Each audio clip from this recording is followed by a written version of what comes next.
आप सभी लोगों का बहुत बहुत स्वागत है आज की हमारी वीडियो में। आज की हमारी वीडियो है मॉड्यूल 4 है असिस्टेंट लोको पायलट की जो सीरीज है उसका ये पार्ट है। और इस पार्ट में हम कटिंग स्पीड को हम कंप्लीट करेंगे। आप अगर हमारे चैनल पर पहली बार अगर आए हैं तो आप चैनल को सब्सक्राइब कर लें, बेल आइकन दबा लें, जिससे कि आपको आने वाली नोटिफिकेशन आपको मिल सकें। इस चैनल पे इंजीनियरिंग से रिलेटेड सारी वीडियो आएंगी, सारे कोर्स हम कंप्लीट कराएंगे। तो आप लोग इंजीनियरिंग से जुड़े हुए हैं, इंजीनियरिंग में आप जॉब की तैयारी कर रहे हैं, पढ़ाई कर रहे हैं, तो ये चैनल आपके लिए बहुत लाभदायक होगा। तो आप लोग चैनल को सब्सक्राइब कर लें और बेल आइकन आप दबा लें। तो आज की वीडियो हमारी रहेगी कटिंग स्पीड। तो वीडियो हम शुरू करते हैं। सबसे पहला है कटिंग स्पीड होती क्या है। ठीक है, तो कटिंग स्पीड वह एक रेखीय या लीनियर स्पीड है जिसमें जो जॉब है या फिर हमारा कार पीस है उसकी बाहरी सतह पर कटिंग टूल सामने से गुजरती है। उसकी जो बाहरी सतह है कटिंग टूल के सामने से गुजरती है। ठीक, अर्थात हम ये कह सकते हैं कि वर्कपीस की जो परिधि है उस पर कोई भी बिंदु है वो 1 मिनट में कितनी दूरी तय करता है। कोई भी बिंदु 1 मिनट में कितनी दूरी करता है वह कटिंग स्पीड कहलाती है। ठीक, आप यहाँ चित्र में देख सकते हैं, ये आपका चित्र है। तो इस चित्र में देख सकते हैं कि ये मेरा जॉब है। ठीक है, जॉब ये एक निश्चित आरपीएम पे घूम रहा है। यहाँ पे माना गया है कि एन आरपीएम पे ये घूम रहा है।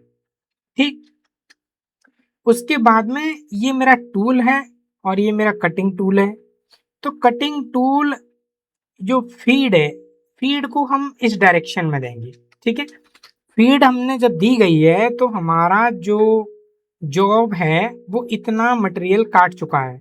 यहाँ पे अभी ये टूल रुका हुआ है तो यहाँ से मटेरियल आगे की तरफ काटेगा अगर हम फीड देंगे।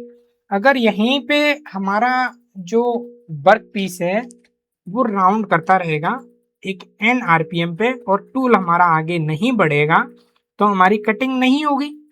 तो यही बात यहाँ पे बोली गई है कि कटिंग स्पीड वह लीनियर स्पीड है। ठीक है, कटिंग स्पीड जो है वो लीनियर स्पीड है।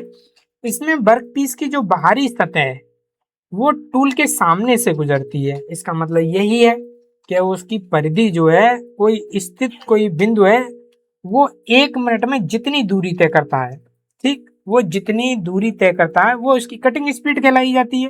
ठीक, तो कटिंग स्पीड हमको क्यों महत्वपूर्ण है।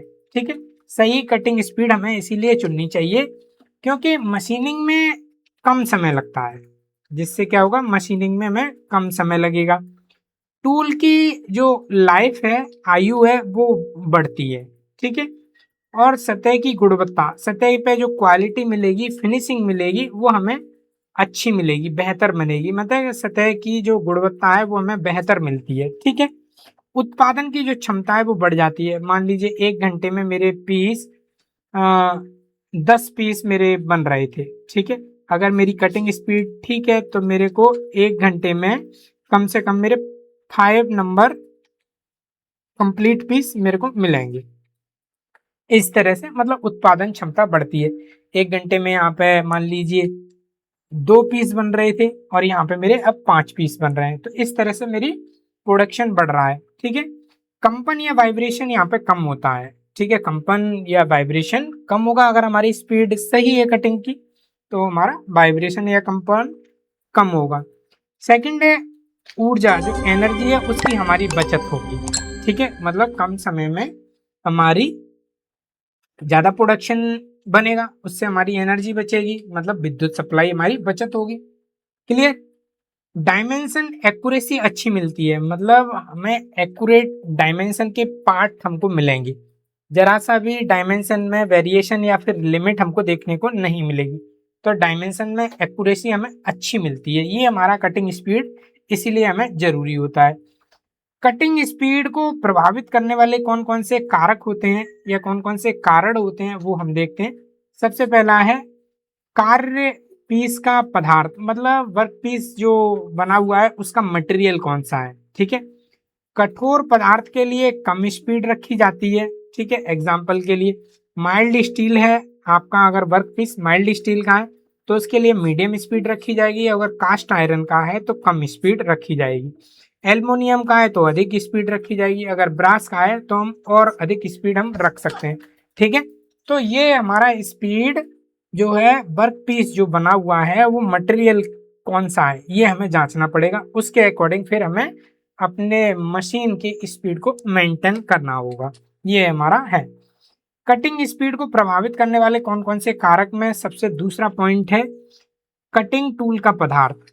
कटिंग टूल किसका बना हुआ है, मतलब टूल का मटेरियल क्या है। ठीक है, कार्बन स्टील का टूल है तो हम कम स्पीड रखेंगे, हाई कार्बन स्टील का टूल है तो हम मीडियम स्पीड रख सकते हैं, और कार्बाइड टूल है तो हम अधिक स्पीड रख सकते हैं, और सिरेमिक टूल है तो हम बहुत अधिक स्पीड हम रख सकते हैं। ठीक है, CN CVN या फिर डायमंड टूल है तो हम और भी अधिक स्पीड रख सकते हैं, मतलब ये कह रहे हैं कि अत्यधिक स्पीड हम रख सकते हैं। ये नेक्स्ट है मशीन की क्षमता, मतलब मशीन कैसी है, हल्की है या फिर मीडियम रेंज की है या फिर हैवी है। यदि मशीन अधिक मजबूत है तो हम स्पीड अधिक रख सकते हैं और उस पर सुरक्षित हम काम भी कर सकते हैं। तो ये हमारा मशीन की क्षमता पे भी निर्भर करता है कि हम मशीन की स्पीड किस तरह की हमको रखनी चाहिए। नेक्स्ट है कूलेंट। अगर आपने कूलेंट का उपयोग कर रहे हैं, ठीक है, तो तापमान कम रहता है, स्पीड हम अधिक रख सकते हैं, और टूल की लाइफ बढ़ सकती है क्योंकि हम कूलेंट यूज कर रहे हैं, और अधिक कटिंग स्पीड पर ये कार्य संभव हो सकता है कि हम अधिक स्पीड भी रखें तो कार्य हम कर सकते हैं, क्योंकि हमारा कूलेंट चल रहा है, हीट जनरेट होगी, वो हीट को खत्म करता रहेगा, मतलब हीट को वो ठंडा करेगा, जहाँ हीट जनरेट होगी उसको ठंडा करता रहेगा। तो ये भी एक कारण हो सकता है। नेक्स्ट है फीड और डेप्थ ऑफ कट। ये दो पॉइंट हैं, फीड और डेप्थ ऑफ कट। यदि फीड और डेप्थ ऑफ कट अधिक हैं तो सामान्यतः कटिंग स्पीड हमें कम रखनी चाहिए। हमारी फीड भी अधिक है और डेप्थ ऑफ कट भी हमारा अधिक लगा हुआ है। डेप्थ ऑफ कट का मतलब ये है कि टूल हमारा अधिक गहराई में, मतलब इसका जो व्यास है वो अधिक कम कर रहा है। ठीक है, ये हम कह सकते हैं इसका व्यास है वो अधिक कम कर रहा है। ठीक है, तो इसका मतलब है ये जो चिप है यहाँ पे, ये चिप मोटा निकलेगा। ठीक है, और ये जो है यहाँ से यहाँ तक की है, ये चिप की थिकनेस बोल सकते हैं। ठीक है, या इसको मोटाई बोले तो इसको चौड़ाई बोले, इसको चौड़ाई बोले तो इसको मोटाई बोले। तो पीस के अकॉर्डिंग ये हमें रखनी है। फीड और डेप्थ अगर हमने दोनों अधिक रखी है तो कटिंग स्पीड हमको कम रखनी पड़ेगी। कटिंग स्पीड बहुत अधिक हो तो क्या होगा, इसके टूल हमारा जल्दी घिस जाएगा, टूल का तापमान बढ़ जाएगा, या टूल फेलियर की संभावना हमें बढ़ सकती है, या सरफेस फिनिश हमें खराब मिल सकती है, या कंपन बढ़ सकता है। ठीक है, तो कटिंग स्पीड अगर हमारी अधिक होगी तो ये प्रॉब्लम हमको आ सकती है। कटिंग स्पीड अगर हमारी बहुत कम है तो क्या क्या होगा, उत्पादन में समय अधिक लगेगा, मतलब प्रोडक्शन कार्य में समय बहुत अधिक लगेगा, मशीनिंग धीमी हो जाती है, और उत्पादन लागत कॉस्ट हमारी बढ़ जाती है, प्रोडक्शन कॉस्ट जो हमारी अधिक होगी। सतह की गुणवत्ता हमेशा बेहतर नहीं होती है इसमें, क्योंकि स्पीड बहुत अधिक कम है, इसीलिए मशीन की क्षमता का पूरा जो है उपयोग नहीं हो रहा है, क्योंकि मशीन को फुल स्पीड में नहीं चल पा रही है। मशीन जिस अकॉर्डिंग बनी है उस अकॉर्डिंग से नहीं हमें यूज हो पा रहा है, क्योंकि स्पीड हमारी कम रखी गई है। तो हमारा मशीन का उपयोग जो है जिस अकॉर्डिंग हमारी मशीन है उस अकॉर्डिंग हमारा जो है स्पीड नहीं है, तो हमारी मशीन की क्षमता का उपयोग पूर्ण रूप से नहीं हो पा रहा है, हम ये कह सकते हैं। लेथ मशीन की कटिंग स्पीड के बारे में यहाँ पे हम देखते हैं कि इसको किस तरह से जानते हैं। लेथ मशीन में जो कटिंग मेटल की जो कटिंग की जाती है वो मुख्य 3 वेरिएबल है। ठीक है, 3 वेरिएबलों पे वो निर्भर करता है। पहला होता है कटिंग स्पीड होता है, पहला पॉइंट कटिंग स्पीड होता है। दूसरा होता है फीड होता है जिसको हम F से डिनोट करते हैं, और कटिंग स्पीड को B से डिनोट करते हैं।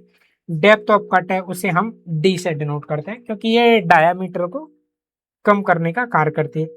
ये तीनों मिलाकर कटिंग स्पीड और फीड और डेप्थ ऑफ कट, इसको SFD कहा जाता है। और यदि किसी भी टर्निंग ऑपरेशन में, ठीक है, इस इफिशियंसी और टूल लाइफ और सरफेस फिनिश और प्रोडक्शन रेट हमें तय करता है, ये तीनों को मिलाकर कि हमारा प्रोडक्शन कैसा होगा और किस प्रोडक्शन रेट जो है हर 1 घंटे पे कितना प्रोडक्शन हमारा होगा, ये प्रोडक्शन जो रेट है वो निर्धारित होगी हमारी। ठीक है, नेक्स्ट है कटिंग स्पीड की परिभाषा क्या होगी। ठीक है, कटिंग स्पीड की परिभाषा, तो कटिंग स्पीड वह दूरी है जो वर्कपीस की सतह पर, वर्कपीस की सतह पर कोई एक बिंदु कटिंग टूल के सामने से प्रति मिनट तय करता है, सामने से प्रति मिनट तय करता है, मतलब 1 मिनट में कितनी दूरी, ठीक है, कटिंग स्पीड की वह दूरी जो वो 1 मिनट में तय करेगा टूल के सामने से, इसे हम सरफेस स्पीड या फिर पेरिफल स्पीड भी कहते हैं। इसे मीटर प्रति मिनट, मीटर प्रति मिनट में मापा जाता है इसे, है ना। कटिंग स्पीड जो है वो स्पिंडल की आरपीएम पर नहीं निर्भर होता है ना, ये अलग चीज होती है और ये अलग चीज होती है। जो स्पिंडल की जो स्पीड है वो तो अलग है, ठीक है, और कटिंग स्पीड अलग है, ये दोनों चीजें अलग चीज होती हैं। आरपीएम स्पिंडल की घूमने की रफ्तार होती है, और जबकि कटिंग जो स्पीड है वो लीनियर सरफेस के रफ्तार से हम डिनोट करते हैं। जो टूल को महसूस होती है, टूल उसे महसूस करता है कि एक ही आरपीएम पे हमें अलग अलग डायामीटर के वर्कपीस पे कटिंग स्पीड हमारी अलग अलग होनी चाहिए, क्योंकि हमारा टूल का जो डाया है वो अलग अलग है। आप इस तरह से समझ सकते हैं कि मेरे पास में ये जॉब है और इस जॉब पे ये दो डिफरेंट डिफरेंट मेरे डाया हैं, ये डाया मेरा अलग है और ये डाया मेरा अलग है। तो मेरा कटिंग टूल यहाँ पे है, तो यहाँ पे जो स्पीड मिलेगी मुझे अलग मिलेगी, और इनका आरपीएम एक ही है, मान लेते हैं कि आरपीएम मेरा एक ही है, तो यहाँ पे मुझे स्पीड अलग मिलेगी। क्लियर, जाहिर सी बात है कि यहाँ स्पीड हमारी अलग होगी और यहाँ पे हमारी स्पीड अलग होगी, तो दोनों में स्पीड हमारी अलग अलग होगी। कटिंग स्पीड का फॉर्मूला की अगर हम बात करें कि फॉर्मूला इसका क्या होगा, तो कटिंग स्पीड का फॉर्मूला होगा आपका कि लेथ मशीन में जो वर्क पीस है वो स्पेंडल के साथ घूमता है, जो लेथ मशीन में वर्क पीस लगा है वो स्पेंडल के साथ घूमता है, तो हर एक चक्कर में वर्कपीस की सतह पर एक बिंदु, अगर स्पेंडल के आरपी एक बिंदु पाई इंटू डी दूरी तय करता है ना, क्योंकि उसकी हम परिधि निकाल रहे हैं और वर्कपीस एक चक्कर में दूरी तय कर रहा है टूल के सामने से, तो हमारी दूरी कितनी होगी, पाई इंटू डी, यहाँ पे देखिए आप पाई इंटू डी होगी, और जहां पे डी क्या होगा, डायामीटर होगा, जॉब का जो डायामीटर है वो जहां पे सरफेस टच कर रहा है टूल वहां पे। अगर स्पेंडल की एन आरपीएम पे घूम रहा है, ठीक है, तो प्रति मिनट में तय की गई दूरी हमें देखनी है, क्योंकि वो अभी जब वो एक चक्कर घूम रहा था तो पाई इंटू डी था, और अगर एन चक्कर घूम रहा है 1 मिनट में, अभी यहाँ पे हमने 1 मिनट में बात की कि एन चक्कर घूम रहा है, तो जो डिस्टेंस होगा प्रति मिनट में क्या होगा, pi into D into N, M प्रति मिनट। क्योंकि कटिंग स्पीड को मीटर में और मिनट में हमें चाहिए, ये मीटर में चाहिए और ये हमें मिनट में चाहिए, तो डी को हम क्या करेंगे, एम में लेते हैं, और जबकि 1000 mm बराबर 1 मीटर होता है, तो इसमें हम 1000 का भाग कर देंगे। ठीक है, तो यही फॉर्मूला है, आप यहाँ पे ये फॉर्मूला जो देख रहे थे, pi into D into N, और इसमें हमने 1000 का भाग कर दिया। ठीक है, तो अब जो निकल के आया मीटर प्रति मिनट निकल के आया। ठीक है, ये फॉर्मूला हमारा निकल के आया, यही फॉर्मूला आपका यहाँ लिखा है कटिंग स्पीड का, जहाँ पे v क्या है, कटिंग स्पीड है हमारी, d क्या है, वर्कपीस का डायामीटर है, n क्या है, स्पेंडल के आरपीएम है, पाई बराबर क्या रखना है हमें, 3.1416। ठीक है, ये हमें रखना है।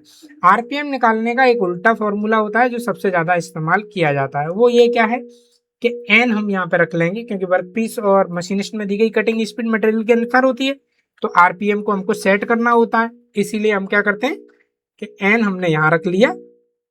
आप इस बारे फॉर्मूले से भी देख सकते हैं, ऊपर अगर एन है तो एन हमने यहाँ पे रख लिया, और जो 1000 है, ठीक है, ये 1000 है, इस 1000 को हम इधर करेंगे तो हमारा 1000 इंटू बी हो जाएगा, और ये हमारा पाई और डी है वो हमारा नीचे चला जाएगा, मतलब भाग पाई अपॉन डी।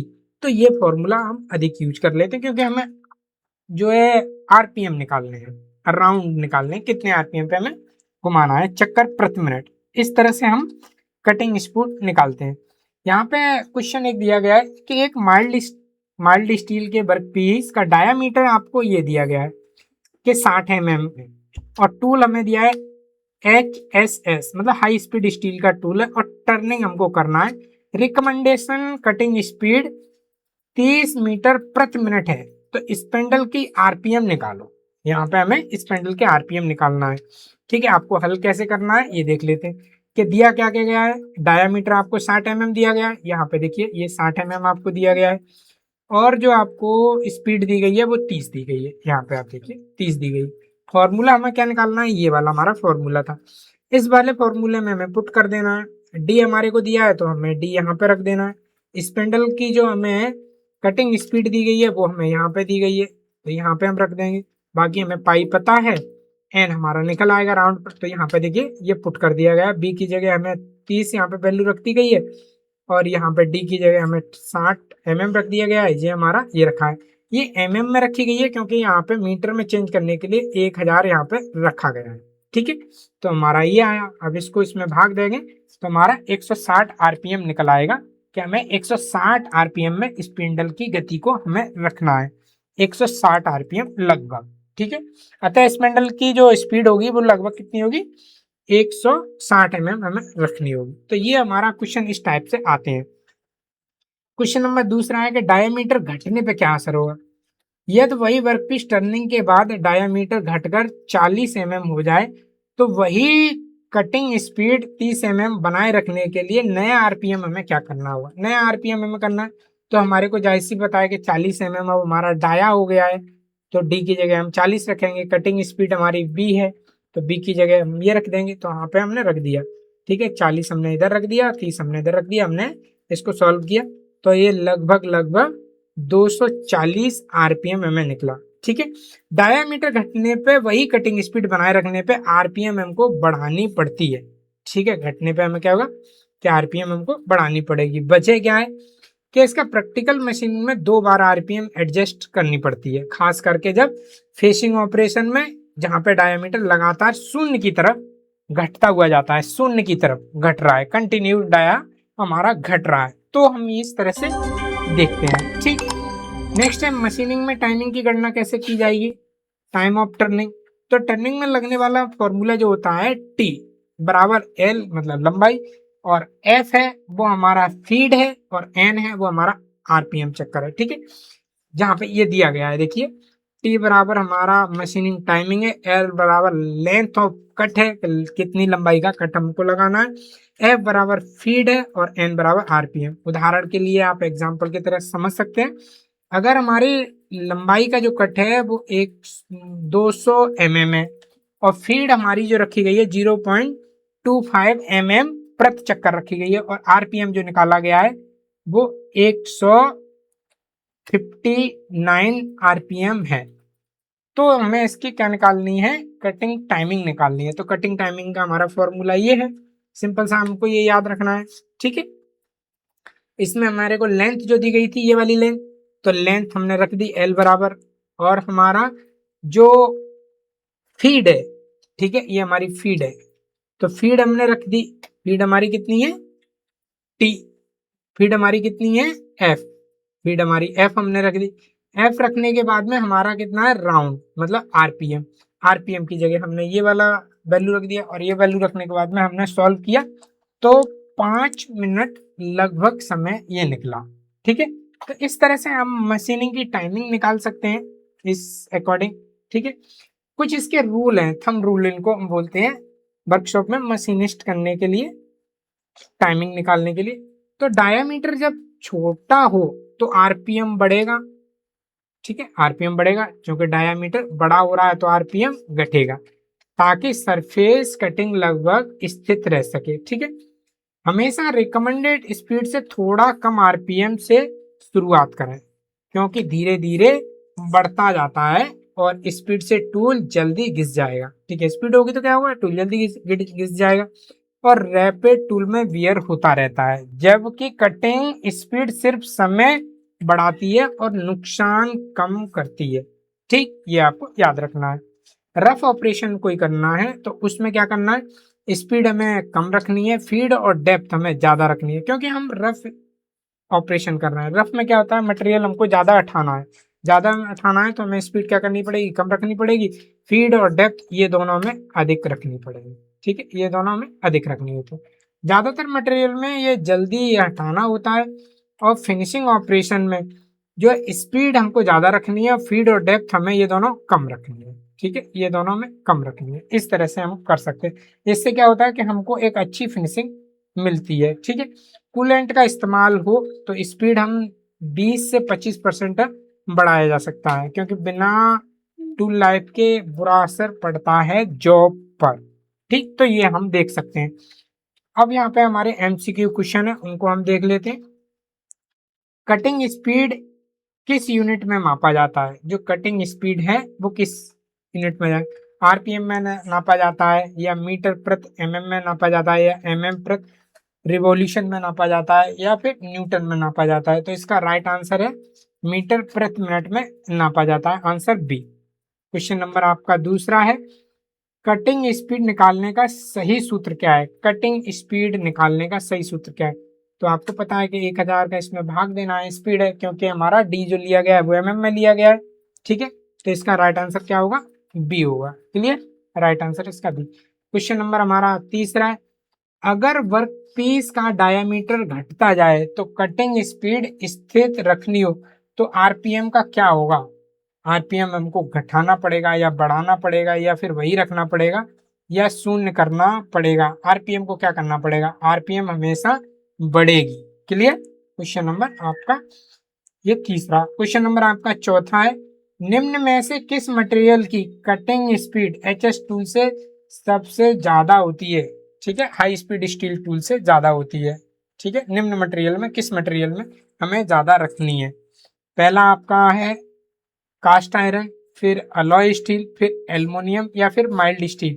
आपका राइट आंसर क्या होगा, ठीक है, एल्युमिनियम यहाँ पे हमारा राइट आंसर होगा। एल्युमिनियम की अधिक रखनी, क्योंकि मटेरियल बहुत ज्यादा मुलायम है, सॉफ्ट है, फटाफट फटाफट कटता जाएगा, ठीक है। क्वेश्चन नंबर हमारा 5 है, कार्बाइड टूल की तुलना में एचएस टूल की कटिंग स्पीड आमतौर पर कैसी होती है। कार्बाइड टूल की है, पूछा गया है, कार्बाइड टूल की ज्यादा होती है, या फिर कम होती है, या फिर बराबर होती है, या फिर कोई संबंध नहीं होता है, ठीक है। कार्बाइड टूल की तुलना में एचएस टूल की कटिंग स्पीड आमतौर पर कैसी होती है, ठीक है।